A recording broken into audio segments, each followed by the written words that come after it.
தோசை ஊற்றிட்டுருக்கேங்க என்கிட்ட. சரி எண்ணெய் காஞ்சிச்சா கடுகு போட்டுக்கலாம். கடுகு உளுந்தம் பருப்பு கலந்தே தான் வச்சுருப்பேன் நான்.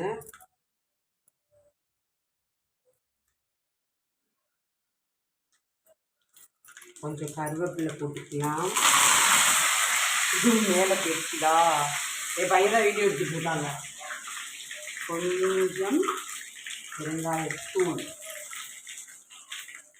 அண்ட் இப்போது அரைச்சி வச்சுருக்க இந்த சட்னியை இதில் கொட்டிக்கலாம். இந்த சட்னி நைட் வரைக்குமே கெடாதுங்க. இந்த சட்னி வரமிளகாய், பூண்டு, வெங்காயம் 2 போட்டால் தக்காளி 1 போட்டுக்கோங்க. அப்படி அந்த ரேஷியோவில் போட்டுக்கோங்க.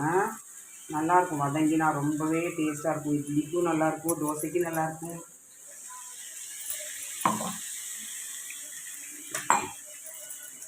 நம்ம நார்மலாக எல்லாம் செய்கிறது தான். மிக்ஸி ஜாரை கழுவி தண்ணியை விட்டுக்கலாம் அதில். ஓகேவா?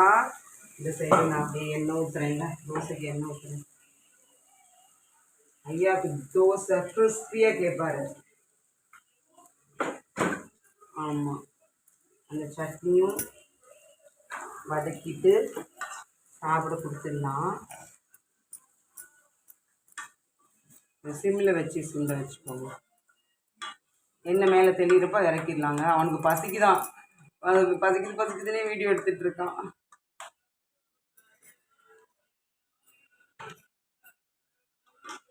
உப்பு கொஞ்சம் போட வேண்டும்.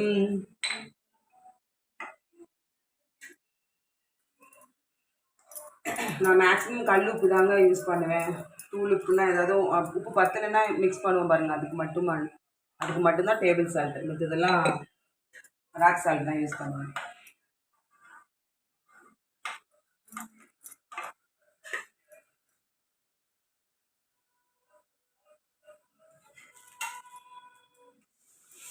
ஒரு 3 தோசை சாப்பிடுவாரு.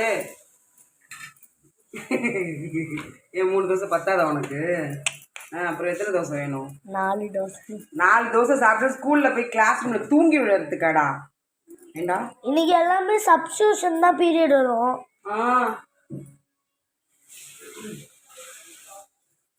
ஓகே, பாய்ங்க. ஓகேங்க, பாய்.